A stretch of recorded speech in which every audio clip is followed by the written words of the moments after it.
This video will cover exercise 305B in ODOT's Open Roads Designer Training. So in this exercise, we're going to put in the proposed center line for Jamison Road. And we're going to use the BK005 design file to do that. So I'm just going to go ahead and open that file. Okay, now that the file is open, I'm going to go ahead and attach references for the information I need to put in my center line. So I'm going to start with the survey information. So I'm in the Open Roads Modeling Workflow on the Home tab, and I'll pick the Attach Tools icon. And we're going to attach the field book information, survey field book. So that's in our 300 survey folder under Base Maps.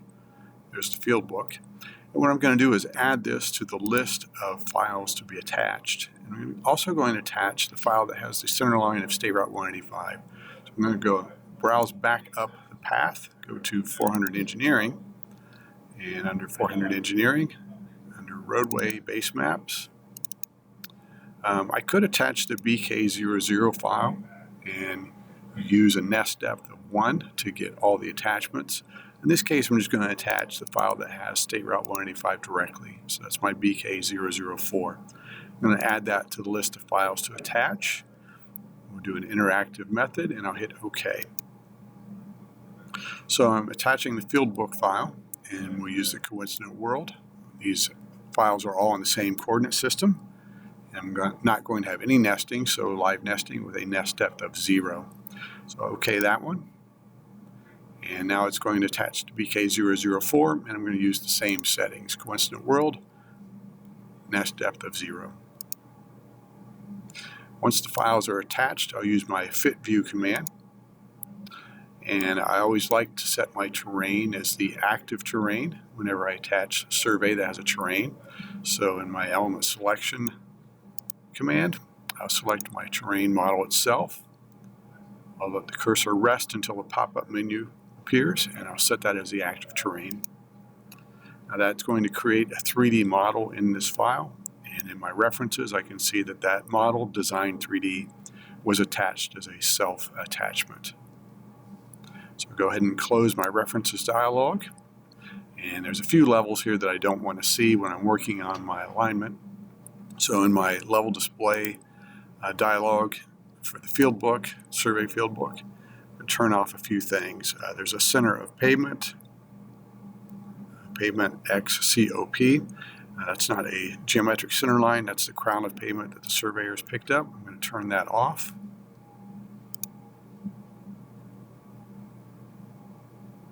I'm also going to turn off some survey break lines, random points, and shot markers. Okay, so I'll do a fit, and I'm ready to start designing or putting in the alignment for Jamison Road. So when I put this in, I guess there's also one other file I needed to see. The surveyors did give me some information for the existing center line, so I do need to see that. So I should have attached that as well. Again, I could have attached that BK000 file. That's just personal preference. I have a tendency to attach the files I want directly rather than using that collector file. So I know the BK003 had the Jamison Road information, existing Jamison Road. So I'll just go ahead and attach that, and I can see that alignment come into view as well.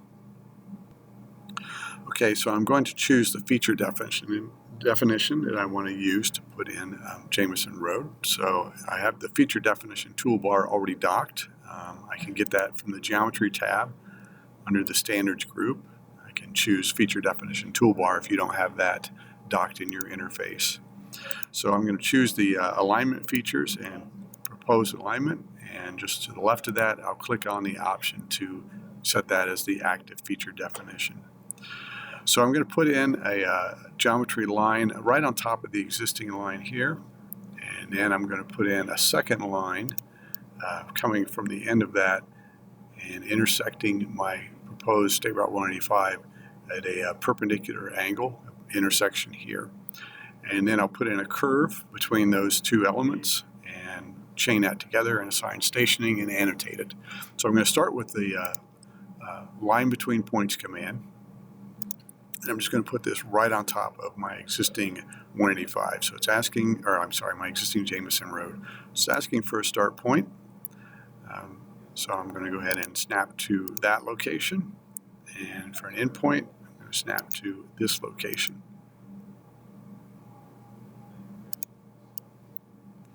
I'm going to put in my second tangent line using the line between points command, snapping to the end of the first line I drew. And this one, there's a couple different ways I could do this. What I'm going to use is a microstation perpendicular snap. So in my snaps, I'm just going to come and pick the perpendicular option. And that'll snap in perpendicular to my proposed alignment there. And I'm just going to accept that location. So now that I have my two tangents defined, I'm ready to put in a curve between those two tangents. So in the arcs command, I'm just going to use arc between elements, a simple arc. And for the radius, this one, I believe we're putting in a 350-foot radius.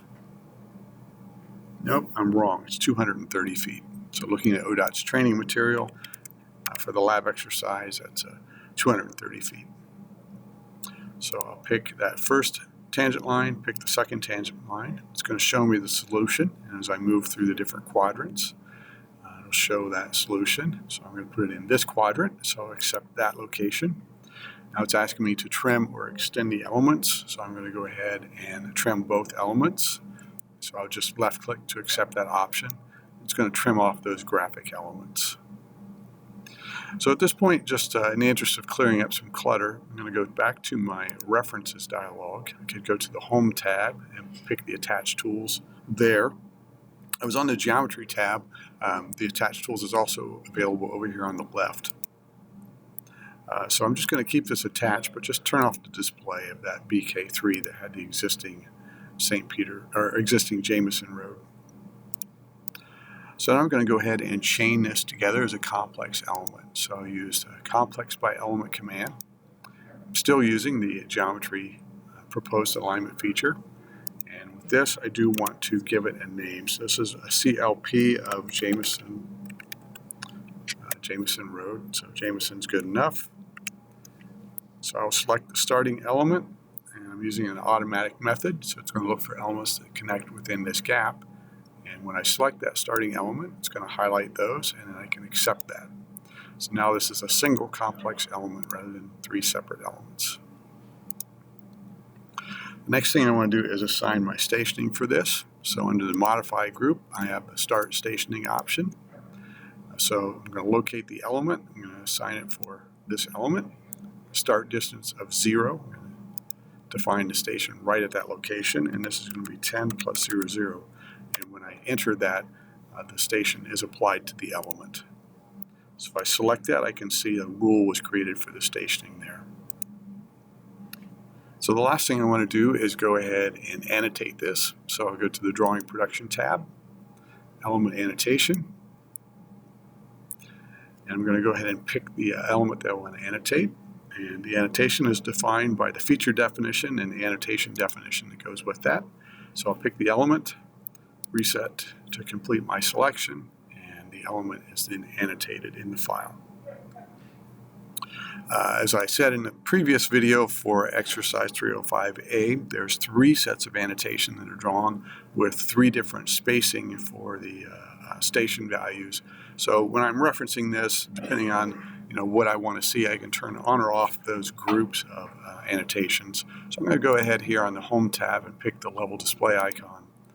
And I'm going to turn off those extra annotations for the 500-foot spacing and 1,000-foot spacing.